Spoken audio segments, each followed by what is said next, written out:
आम चच्चा। तो आम चच्चा कतई नल्ले हैं और फलों के राजा हैं, द किंग ऑफ फ्रूट्स। ठीक है, आम को हम क्या कहते हैं? मैंगो। लेकिन ये अच्छे सस्तो, यानी मैंगो मले को नहीं खा सके थे। देखो मैं भी राजस्थानी बोल रहा हूँ आज ही। चलो बॉटनिकल नेम की बात करते हैं, तो बॉटनिकल नेम हो जाएगा इसका मेंजीफेरा इंडिका। तो ये अंडरलाइन करना जरूरी है, वैज्ञानिक नाम के नीचे जो मैंने कुछ इस तरीके से की है पूरी करना, ठीक है। तो इसकी फैमिली की बात की जाए तो एनाकोडियसी। F means B an name का मतलब हो गया बॉटनिकल नेम हो जाएगा, बी एन का मतलब, एफ का मतलब फैमिली से समझ लेना, ठीक है। अब हम बात कर लेते हैं क्रोमोजोम नंबर की। तो इसमें क्रोमोजोम नंबर होते हैं मेनली, आपको याद रखते हैं 14 इसके क्रोमोजोम नंबर हैं। 2n बराबर 4x, ये कभी कभी ही लिखना पड़ता है, वरना कॉम्पिटिशन एग्जाम्स में तो 40 पूछा जाता है डायरेक्टली, लेकिन ऑप्शनल में कभी कभी आ जाता है ये, ठीक है। सी ऑफ ओ का मतलब है सेंटर ऑफ ओरिजिन, यानी कि उत्पत्ति स्थान कहाँ है चच्चा का। तो भैया आम चच्चा जो हैं हमारे भारत से बिलोंग करते हैं, भारत बर्मा से बिलोंग करते हैं। अब फ्रूट टाइप की बात कर लेते हैं, तो इसका फ्रूट टाइप है एफ टी का मतलब फ्रूट टाइप कौन सा? अस्थिल। अस्थिल कौन से होते हैं? वे फल जिनके मध्य में गुठली पाई जाती है, यानी कि अब आप कह सकते हो कि बेर भी एक आपके अस्थिल है। इसके अलावा जितने फल है जिनमें कठोर वो होता है ना, क्या बोलते हैं, जिन्हें हम खा नहीं सकते, ऐसी गुठलियां हो उनको हम बोलते हैं अस्थिल। लेकिन आप कहेंगे हम बोर की को निगल जाते हैं, निगलना अलग बात है, खाना अलग बात है, चबा के नहीं खा पाते आसानी से। अब ईपी से क्या रिलेशन है? ईपी का मतलब है एडिजिबल पार्ट। ऐसा कौन सा हिस्सा है जिसे हम खा रहे हैं? तो वह हिस्सा है मध्य फिल भित्ति। बाहरी आवरण को थूकते हैं, अंदर की गुठली को फेंकते हैं, बाहरी आवरण को फेंकते हैं, तो खाते क्या है? मीजोकाफ खाते हैं हम, मध्य फल भित्ति खाते हैं। पिछली बार आरबीएससी के बोर्ड में भी आया था आम के बारे में विस्तृत वर्णन करने के लिए, और इसमें मैंने कंपटीशन लेवल के भी सवाल ले लिए हैं कुछ, जैसे कि विटामिन ए का परसेंटेज कितना है? 4800 आयु। आयु एक आयु यूनिट है एक, जिसके द्वारा विटामिन की परसेंटेज नाप रहे हैं। तो श्रेष्ठ स्रोत क्या है विटामिन का? फलों में बात की जाए तो फलों में आपके आम भैया है, ऐसे आम विटामिन ए के सर्वाधिक वो है स्रोत, जिसमें सर्वाधिक रूप में विटामिन पाया जाता है प्रचुर मात्रा में। अभी बात कर लेते हैं कितना पाया जाता है? 4800। ठीक है, मैंने इतनी बार बोला आपको याद हो गया होगा, तो एक बार और दोहराइए मेरे साथ, शर्म नहीं करना है, पढ़ते वक्त आपको दौरान करना चाहिए या फिर नोट्स बना लेना चाहिए। तो आम में उत्पादन की बात करें तो आम उत्पादन में भारत का प्रथम स्थान है। क्या है दोस्तों? भारत का प्रथम स्थान है, जो कि भारतीयों के लिए बहुत ही गर्व की बात है। अगर मेरे वीडियो को भारतीय देख रहे हैं तो कृपया से लाइक कर दे, क्योंकि आम के उत्पादन में भारत का प्रथम स्थान है। फलों का राजा किसे कहते हैं? King of fruits. आम को फलों का राजा कहते हैं, साथ ही से बाथरूम फल भी कहते हैं, कॉम्पिटिशन एग्जाम्स में आया था, जैसे कि जेट। बात कर लेते हैं जलवायु की। जलवायु इसकी उष्ण एवं उपोष्ण है, लगभग लगभग सभी फलों की यही है जो आपके भारत में उग सकते हैं। अब आप कहें कि सेब, भाई साहब सेब ठंडी जगह वाला फल है, तो उसको हम क्या बोलेंगे? ठंडी वाले को शीतोष्ण, समशीतोष्ण या शीतोष्ण, ठीक है।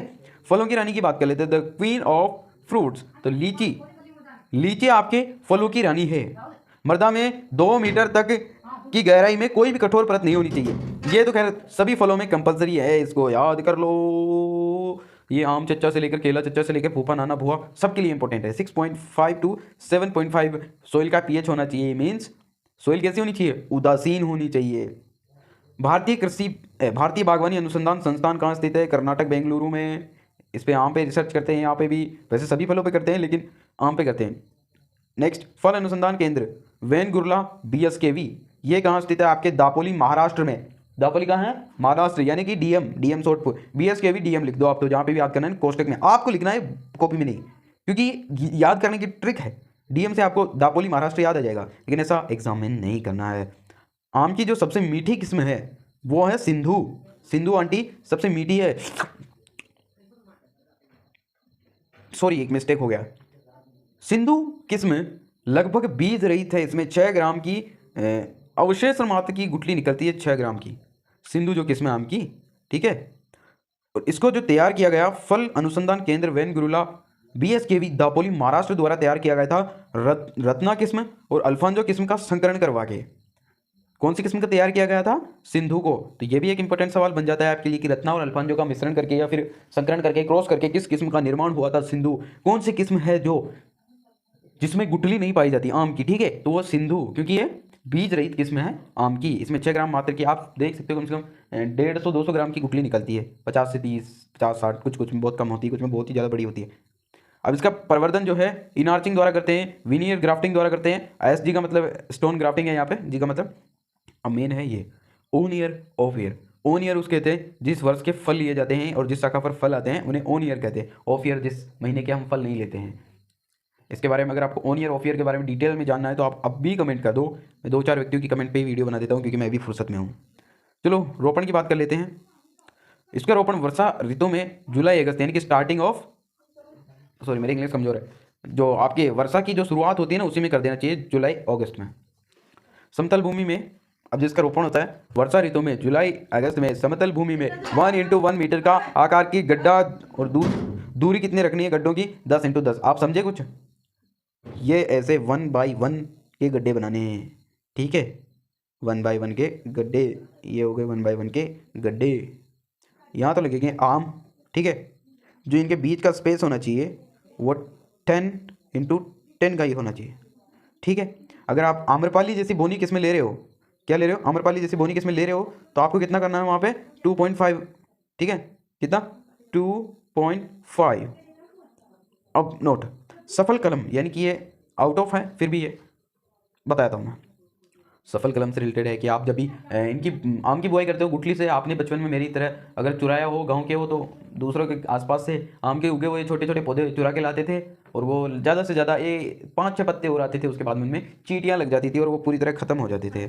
इसलिए इनकी अगर सही बढ़वार करवानी है, आपको आम की खेती करनी है, तो आप क्या करते हैं, कलम द्वारा लगवाते हैं, कलम द्वारा, ठीक है।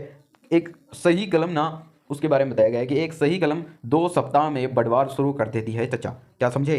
एक सही कलम, सफल कलम 2 सप्ताह में यानी 2 वीक्स में बढ़वार स्टार्ट कर देती है। पुष्पन की बात की जाए, फ्लावरिंग की, तो फ्लावरिंग इसमें होता है फरवरी मार्च में, ठीक है। इसमें एक विशेष रोग है ब्लैक टिप रोग है।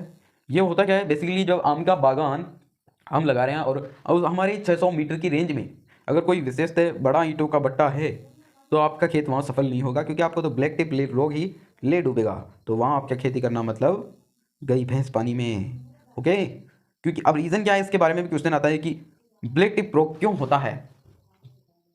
अब इसका मेन रीज़न है वहाँ से निकलने वाली विषाक्त गैसें, यानी जहरीली गैसें, ठीक है। तो पहली हो गई मोनोऑक्साइड, एसिटाइलिन, सल्फर, एस का मतलब है सल्फर, सल्फर डाइऑक्साइड। अब इसके बचाव के लिए आप क्या कर सकते हैं, या तो ईंटों के बट्टे कुछ इस प्रकार से होते हैं कुछ, है ना, ऐसे करके यहाँ से धुआं धुआं धुआं धुआं धुआं, जो कि एनवायरनमेंट को पोल्यूट कर